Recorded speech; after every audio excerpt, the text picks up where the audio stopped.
Well,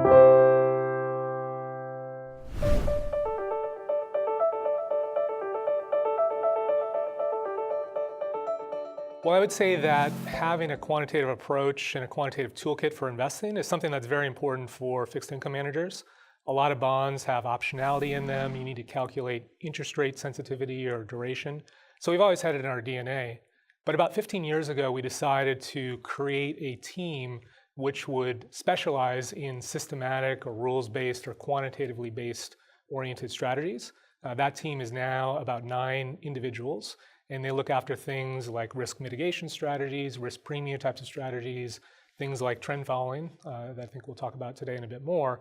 And at the moment, they're looking after about 45 billion in assets in dollar terms. So it's a quite significant part of what we do. Certainly not something that we're as well known for, but it's been a big effort for a long time, and certainly have a lot of people in place.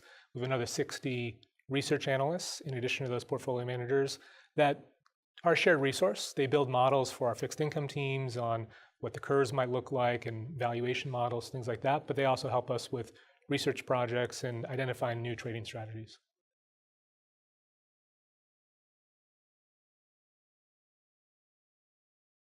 Absolutely. So I would say one of the types of strategies or techniques that we're having a lot of discussions about right now is something that's known as managed futures or trend following or time series momentum.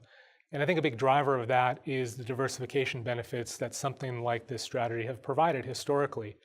If you look at what the correlation between the equity markets and a typical trend following index has been, it's been negative 0.1 over time, which is pretty good. That helps many portfolios. At the same time, the return give up you get by moving some of your assets out of risky assets into something like this hasn't been that significant. So in US dollar terms, from 2000 to 2017, the US equity market returned 6.2% over that time period annually.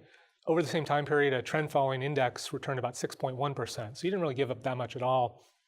Obviously, Australian equities have been up about 10% over that same time period, but an Australian version of trend follower would have done a 2 to 3% better given the difference in cash rates and the large amount of cash that sits in these strategies. So that's a very nice thing to have. And then importantly, embedded within that, you get the most bang for the buck when equities are struggling the most. So if you were to divide up equity returns into 5 buckets, sort of the best periods, the worst periods, and then the second best, third best, fourth best, and divide that up equally, that bucket of the worst returns, sort of the bottom quintile, if you will, on average, that's returned about negative 10.5% annually.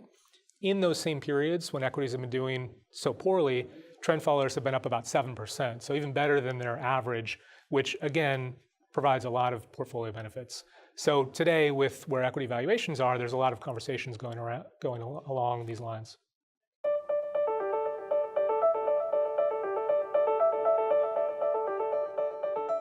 I think what's nice for the individual investor is for a long, long time, the only way to access these types of strategies were through CTAs, which are a type of hedge fund strategy, really private type of funds.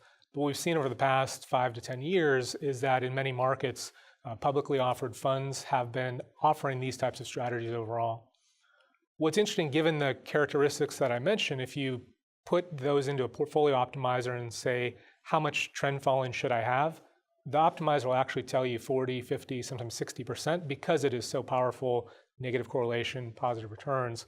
We think that's probably a bit much for most people. And so I think something along the lines of 5 to 15% is something that makes sense. And that's what we've been seeing a lot of folks doing, generally moving some out of their equity allocations and into this and not giving up that much in returns, but being a little bit more protected in case we're towards the end of the cycle.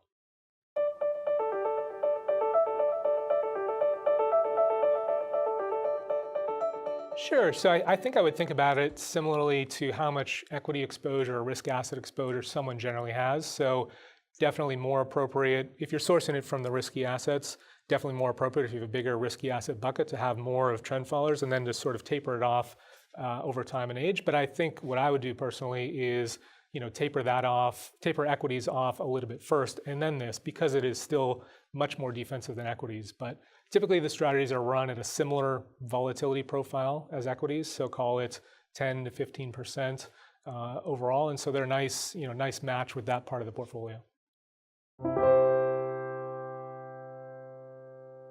Any advice in this video is general advice prepared by Morningstar without reference to your financial objectives, situation, or needs. You should consider the advice in light of these matters and any relevant product disclosure statement before making any decision to invest.